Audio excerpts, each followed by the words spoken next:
Well, good morning, Nick. I have to Oh, ask you, do you like my new coffee mug?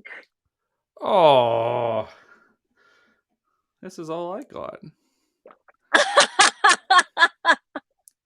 The whole theme, like, just hey, go sell some shit, okay? You have one job. You have one job. Go do it. For everyone that's wondering, that's what Kim has in her autoresponder to all of us. No, just Yeah. kidding. Why are you emailing me? Go sell some shit. How was your week off from me? It was great. We had a guest host come in, Michael Delvano, right? The podcast host of Convert and Grow. So that was fantastic. We had a great conversation. But I missed you. I missed you. I missed our weekly chat. This I is so well, much fun. our banters are like, mm, mm, mm, mm, mm. The challenge is accepted.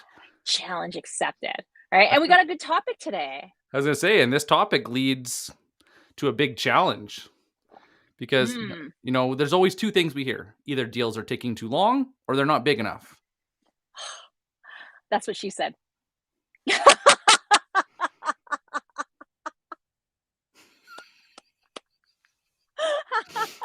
That is what she said. That's right here, right here. I don't know how to. I don't have a witty banter to come back with that one. I wasn't expecting that. Back to today's topic, Back so we to can go today's sell some topic. shit.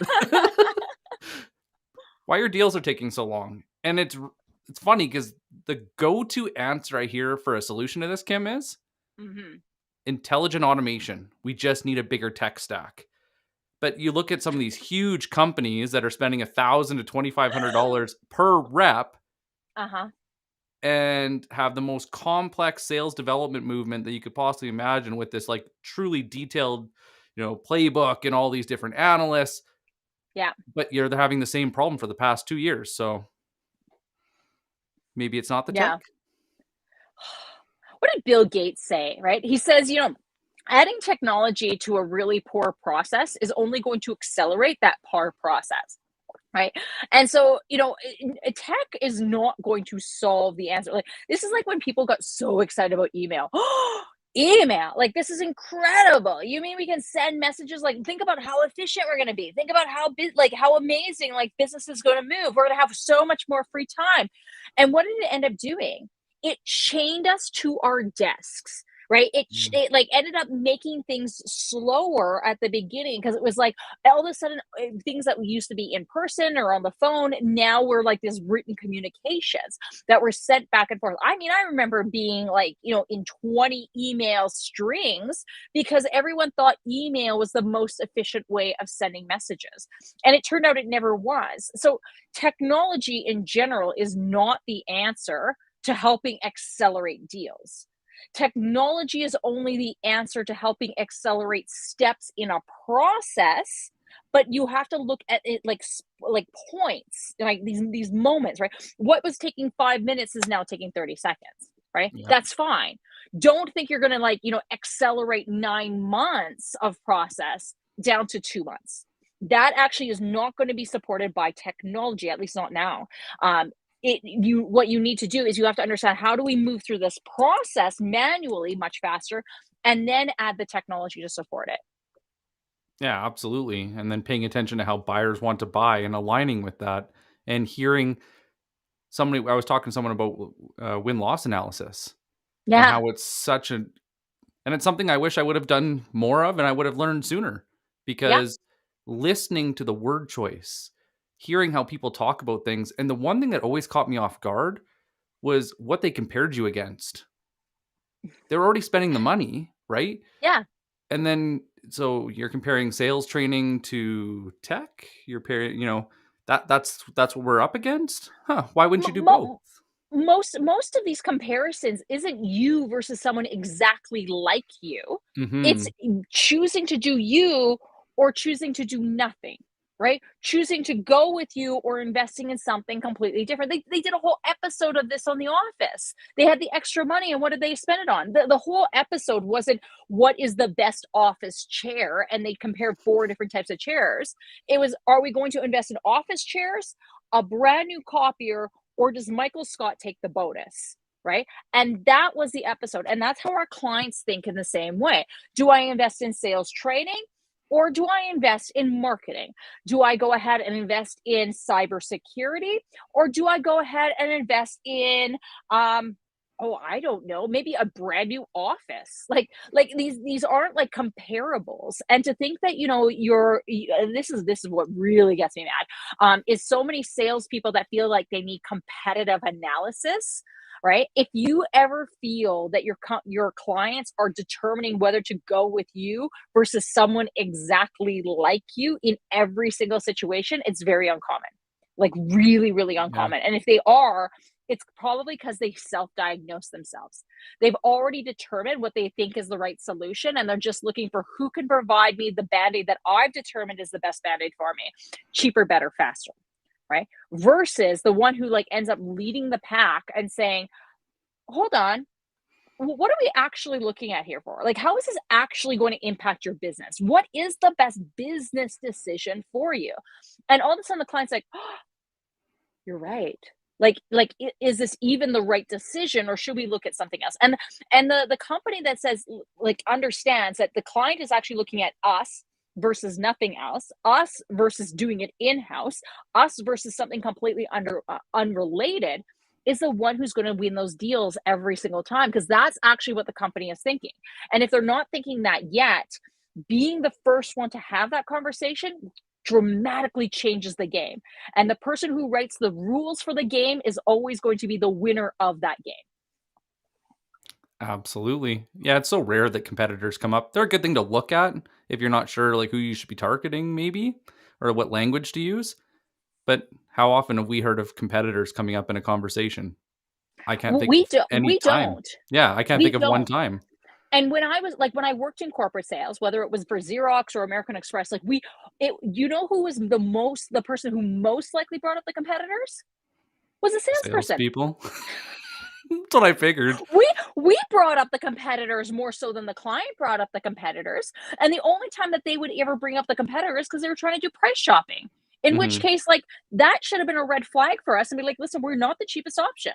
Right. If that's what you're looking for, please like be our guest. And this is like the bad boyfriend, right? The moment the bad boy says, like, oh, I don't need you anymore. That's, oh, please, please, please, please, please need me, right? And all of a sudden you're like chasing them, right? If you tell a client, like, listen, like, if you want to go after the cheaper option, cool. That's not us, right? Thank you so much for getting us to that conclusion as quickly as possible. I do not want to make sure we're wasting anyone's time.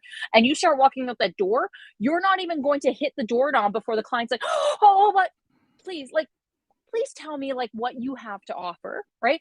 Like, don't deny me. Please tell me. Like, I want to be the chosen one. And it completely changes the game yet again. A respectful no goes a long way. It is a strange thing. I don't get it, but it works. Yeah, I'm too busy. I gotta go sell some shit. I don't have time for this. Which I think would leads perfectly into our first topic on the agenda, Kim. So how do we Yeah. qualify deals? Oh, so like, okay, let's talk about just lead qualification here just for a second, Hmm. because one of the reasons why deals typically stall, right? People like salespeople in general don't realize that a deal has stalled usually until they get to some point at the proposal, and they're like, the client's not buying. Like, and you're like, how do I make them buy? And it's like, okay, but like, you know, do you really understand like what they're looking for? Now, I've said this once, and I will say that I will say this again, right? Your timeline. So when we talk about like lead qualification, we use the acronym BANT, right? There's a lot of other salespeople out there, but budget, authority, need, and timeline. I Hmm. don't think today we have time to go through our vision of what that looks But like. Kim, I want to talk to the decision maker. Can I please talk to the decision maker? My wife Well, and that's loves that. I know when you when you refer to her, yeah, my husband's the minister of finance. That's okay. But like, I okay. it's not necessarily the decision maker that's not making the decision, right? When you look at like out of those things, budget, authority, need, and timeline, need will always be like the biggest thing, but like, Mhm. out of those things, it's not the authority that's determining this decision. It's the timeline. And when people understand when you get to proposal, it is the timeline that is the closing slide. It is the timeline that is the piece of information people need to ensure they're acting. They will spend less time on the investment page and the pricing page, the budget page, and more time on the timeline page. And so when people come to me and they're like, my deals won't close, I say, okay, great. Why? What was the client's timeline? And they say, well, they told me they wanted to make a decision. They wanted to make a decision. They wanted to make a decision before the end of the month. And Yep. it's like, okay. And what was the consequences of them not making the decision by that time? What would have happened? What's going to happen if the client doesn't make that decision by that time? Yeah. It makes me I think don't of know. when I was selling insurance, you would do a meeting and something was off. They weren't interested. You'd move on. Nature of the beast. And then Yeah, all of a sudden, a few months later, you get a phone call. And so my favorite question to ask was, so what changed? And there was always a trigger that accelerated that timeline.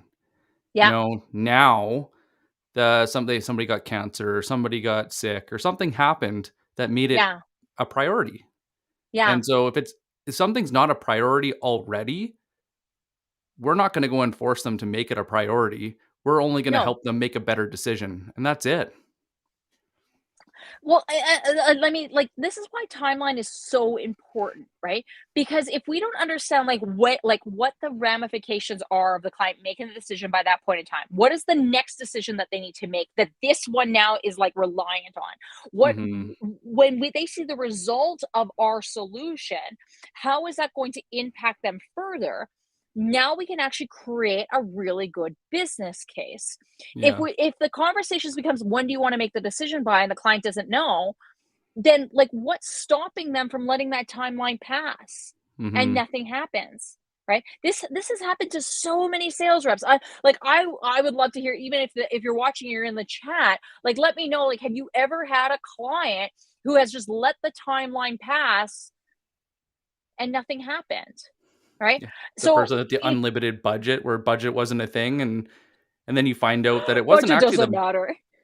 but I find more often than not, it's not even the budget part of it that like, they see the value, they know it's there, they called you, and Yeah. they do have the actual budget, not always, but some of the time.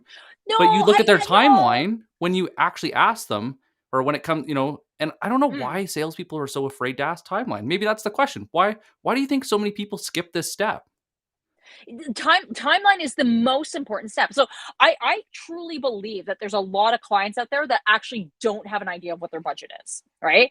And Mhm, budget is like for most people, budget is based on this point in time, right? mhm. If I ask you, Nick, how much do you have to spend today? Probably right now you have nothing, right? Like, and not because like, but nobody has anything, right? We have allocated every dollar inside, whether we're talking about personal finance, whether we're talking about company finance, like every dollar has been allocated.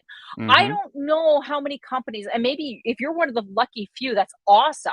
I don't know how many companies are sitting there and saying, like, well, you know what, listen, we just happen to be sitting on a whole bunch of cash that we're not doing anything. Like Google's that. Well, we're just sitting on a whole bunch of cash. Like, I don't know, let's just start like a whole new company, Alphabet. How's that sound?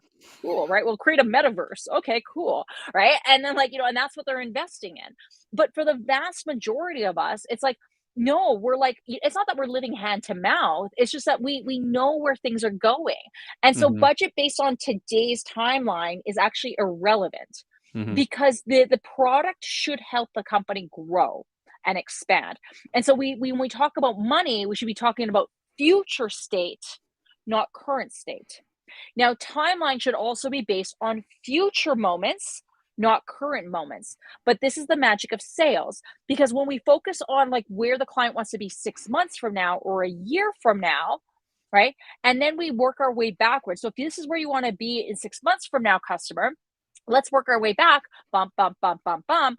And then all of a sudden we have, oh, we have to make a decision now or 2 weeks from now. Like, is this math correct? That is the math we need to be talking about. Timeline math, not dollars and cents math. One interesting thing as you were saying that is I was thinking about some of the past purchases I've made and what has happened. And so Yeah. something gets in my ear that I need to look into it, or somebody talks about it, or somebody tells me I need to look at it. And the purchases that I don't immediately make and then I start researching and then get assistance to research, that price tag probably triples or more, because now I'm building the case for it. Now I'm finding the real value. Now I'm going to put it to work. Like my computer. If you'd have told me I wanted to buy a nice computer to go and do all the video editing and everything, I would have laughed at you years ago. I'm like, I'm not spending more than $500 on it because I'm going to what, go to a meeting or like type up a Word doc. That doesn't need anything special. But Yeah. there, it just goes back, timeline, and that future Yeah. value changes your entire perspective, which changes the value equation, which then changes the price. Yeah. Yeah, absolutely. I We have a comment here from Tristan who put it like a fantastic comment. Thank you so much, Tristan, for being so active in this. But yeah, and it's yes, timeline needs to be the primary focus of any decision because otherwise the client, like you, I tell people, I say you will know you got this wrong because the client will take the proposal and say, "Thank you so much, Nick. We'll contact you when we're ready." Yeah. Well, what do you mean you're not ready? Like, I thought we got to this point because you were ready. And if we focus more on when Mm. the client wants to see the result of that solution, it will dramatically speed up sales cycles. Because what ends up happening is the moment Nick says, Kim, listen, something's changed. And I'll be like, okay, cool, Nick. Like, what's changed in your business? Like, well, all of a sudden we realize that like we don't have the budget. Somebody who is the decision maker has moved into a different position. We decided that we're going to like rejig our priorities. We're going to look at something else. I'll be like, okay, cool. So one of the things we said was really important was that you had this upcoming decision happening, right? You were going to be investing into marketing in the future. You wanted to increase your revenue 20% year over year. You want there's something bigger, something beyond the solution. And you're like, well, yeah, of course. Okay, cool. So one of the things that we talked about was that this solution was going to help you get there. So if you're not choosing this, what is your plan to help get you to that next solution? Right? To that 20% year over year increase, to the brand new geography of clients, to that better security and enhancement or protection over your employees data. I don't know what it is, right? Whatever it could be. What's your plan now? Yeah. Yeah. And then like his job. Oh, um, you're right. Like I either have to redo this entire thing because that is still our goal. That is still our goal. And now we've lost all this time that we've been in the sales cycle. I don't have a plan B yet, right? But choosing to go to square one is probably not the best plan B. I want And to this is why things happen faster. I want to throw in Tracy's comment, because how critical is this when it comes to timeline? The question timeline is a basic sales question from the start of my world. The issue once it hits vendor regulations, legal, and procurement. Absolutely. And knowing that this is going to be a part of your sales timeline, like we should be building this in before we get to proposal stage, before we get to contract stage. So when I worked for American Express, like, oh my goodness, can I talk to you about legal? Right? Like it would be like like we actually had a stage in our sales cycle that called legal, right? And it came after proposal and it like just sat there because we knew once it hit legal, it was between the company's lawyers and our clients' lawyers. And it could be there for 6 weeks, 8 weeks, 12 weeks sometimes, depending on the size of the deal. So Mhm. we knew this was a part of it. And as a salesperson, I had one of two options. I could either go in chronological order according to this. Let's get through the entire process. Let's get to proposal. Once we get to contract, then we know that it's going to be 12 weeks, 8 weeks into legal, redlining, and everything else like this. Or this is how I was able to like start leapfrogging the game is that I said, well, listen, customer, we're likely going to have to go through a legal process. Would you agree? Mhm. Yeah, absolutely. Okay. Knowing that we don't know exactly all the details of our agreement yet, right? Would it be fair for us to look at like maybe some blank contracting works? Look at like, what our standard terms and conditions are, and let's start that down the process. And then wherever we make our amendments or our changes, i.e., the actual details of the agreement, we can always add that in afterwards. Would that be fair? And Mhm. 100% of the time they said this was actually how I knew that I was, like, on the buying I side love versus, that like, line. them choosing it, right? Is like, they would say, "Well, yeah, like, o of course." And we would continue to talk, but now subsequent to us, our legal teams were working on terms and conditions while we were talking about the small detail of price and solution. I don't know if you saw the Gong report, but, they just released that's the SOS close. Does that sound What's the fair? SOS does that sound fair? I You know what?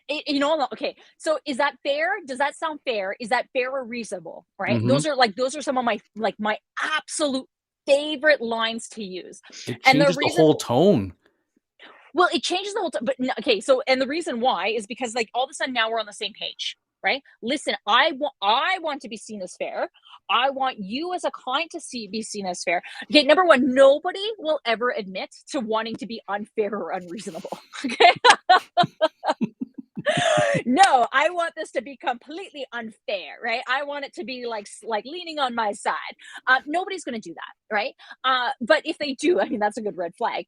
And then and then once they agree to like the fairness and the reasonableness of this, it's like cool. We're working together. We're coming to a solution together, and everyone's like, oh, big hearts, right? Boom, boom, boom, boom. It's like, oh, this is so happy. But yeah, is this fair? Right? Because if it's not fair, then tell me now, customer, that it's not fair. Let's make it fair. But I'm not going to ask you to can you grind me down in price to the point where like I now have to like sign away my paycheck to my company for the delta between the deal that I signed you and what the company was expecting. Nobody's going to choose to do that. Yeah, no.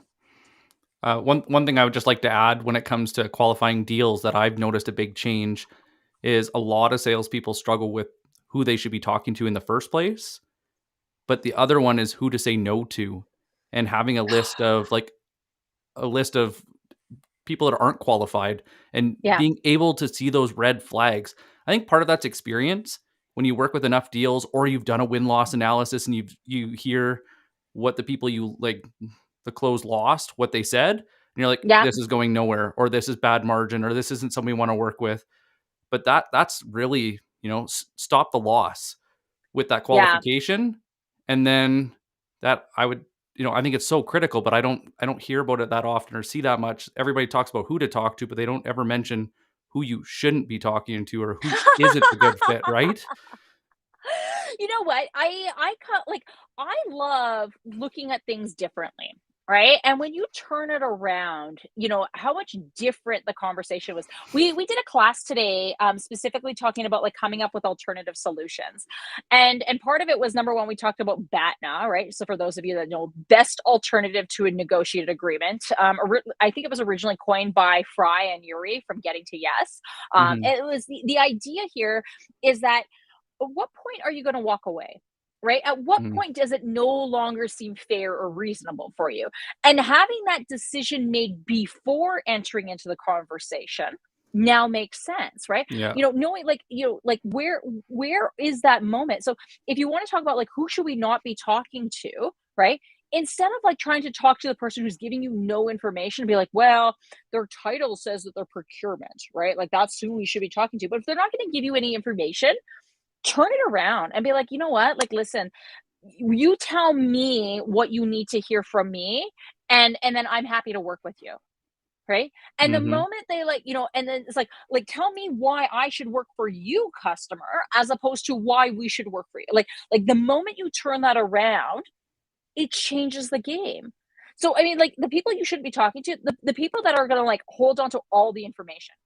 If they're not willing to be open and honest and transparent, when will they be? right? Like, Mhm. when will they tell you what they need and how much they're willing to spend, or if they're even unhappy with your service capabilities? Or is this going to be somebody who would like be happy to like go online and like, like badmouth you because they had a bad experience, but they weren't willing to talk to your company? Like, that would be a Mhm. big red flag. Who else should you not talk to? Anybody who believes that they're the only ones making the decision.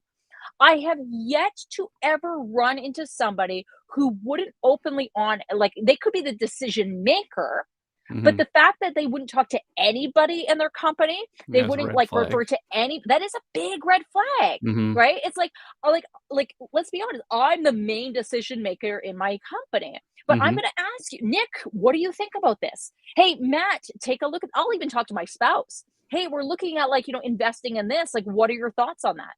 Yeah. Right? If somebody asks me like, who else are you talking to, or who else's opinions matter to you in this decision, and I'm just honest, nobody. It's like, It's all me. cool. Yeah, yeah, it's all I don't me. It's talk to all me. anyone else. I wanted to transition to the next our next agenda item here, but with the rise of the pitch slap and Oh, people they do the connection and then they hit you with your pitch. yeah, When is it acceptable to pitch or start into your solutions and demos? Should it be in the yeah. first meeting? Like, what do you look for? Because sometimes it's not about the meetings, it's a switch. Yeah. What's that switch for you, Kim? You know what? I think that you should never talk about your product or unless it like comes up at the very end of the meeting. The client has like specifically asked you, because one of the ways I end a lot of my meetings, depending on time, is like, what questions do you have for me? Right? And if they specifically ask me about my product or solution, that's when I will talk about it. Otherwise, I never say anything until the second meeting. Right? I want them like, it's the idea of seek first to understand and then to be understood. So, meeting one is seeking to understand. I need the client to know that I understand them first. And then we agree to a second meeting, which is then let me be understood. And then we focus on how our solution might work for the company, what everything they had said, and then like, and ultimately giving them a little bit of space between there. Mhm. If one of the questions that people will ask me is like, well, if a client says yes to a demo, like, maybe I pitch a demo or something, like, would you like to see our product? Would you like to see how we work with others? And the customer says yes, right? Should we just jump into it? I said, that is the only time I will ever advocate a bait and switch. Right? We should never ever jump into the demo just because that's what the client asks us for. We can agree that that's what we'll go through, and then like maybe like leave it off to the side, or maybe we don't even open our computer at that point, or if it's a video call, we don't even do a screen share. But Mhm. let's find out first from the client, because what will actually happen is that space between I spent all that time listening to you, they agree to the second meeting. This has massive psychological impact because number one, this is Robert Cialdini's influence, right? By getting smaller commitments throughout the process, I'm more likely to gain a greater commitment. I got Mhm. commitment number one for the meeting. I got commitment number two for the second meeting, right? I'm therefore more likely to get commitment number three, which will be to the proposal or the demo or wherever else, right? So smaller commitments. Number two, the other reason why this works is because by just chatting with you, you leave thinking, that was such a good meeting. Like, I don't even know really what they're selling yet, but, like, I was just so happy to, like, just talk about, like, ourselves and what we're doing, and the fact that they didn't automatically have a solution for me right away tells me that they're thinking about what like, the unique experience that I'm bringing to them, my unique capabilities. One of my favorite ways to start meeting number 2 is like, "So, Nick, what were you left thinking about after our last meeting?" And then immediately Nick is talking about himself again, right? Mhm. Immediately he's going, and now I have an opening to start talking about how our solution can help him in that space between our meeting, the time he spent thinking about me that I wasn't there, and now we can actually talk about how we're going to be able to come together, right? Mhm. So, long story short, when's the best time? Meeting number 2. Meeting number 2. If you wanna close your deals faster, if you open a demo, if you start talking about your product or service in the first 20-minute meeting, you're doing it too soon, right? Yeah. Move yourself, add another meeting. In order to move fast, you must move slow. Add another 20-minute meeting in between the time where you would have a meeting and a proposal. Add that second meeting and watch your deals start to skyrocket and start to close way faster. I added in order to subtract. I Hmm. added a 20-minute meeting in order to subtract the amount of time that my deals were taking. And yet we went down from an average hour meeting to a 20, 30-minute meeting. So really, how much longer are you actually spending? You're not. You're not, right? The goal here is not to get to proposal as quick as possible. The goal here is to get to close as quickly as possible. And if you're honest with yourself, and for those of you who have already added in the chat that you're team leaders, if your team is honest with you and they tell you that they're delivering more than a 2-to-1, a 3-to-1 proposal to close ratio, then they're really not speeding up, right? If you're spending, let's imagine you're spending 30 minutes on a proposal and you have to deliver 8 proposals before one client will actually say yes. Is 4 hours in a proposal stage for a client, like, is that a valuable use of time? Probably not, Hmm. right? If you had to spend eight proposals at 30 minutes a piece, that's 4 hours at proposal stage for every one client, right? Would you really spend 4 hours in a proposal for a client, Makes right? me Unless think it's of like significant.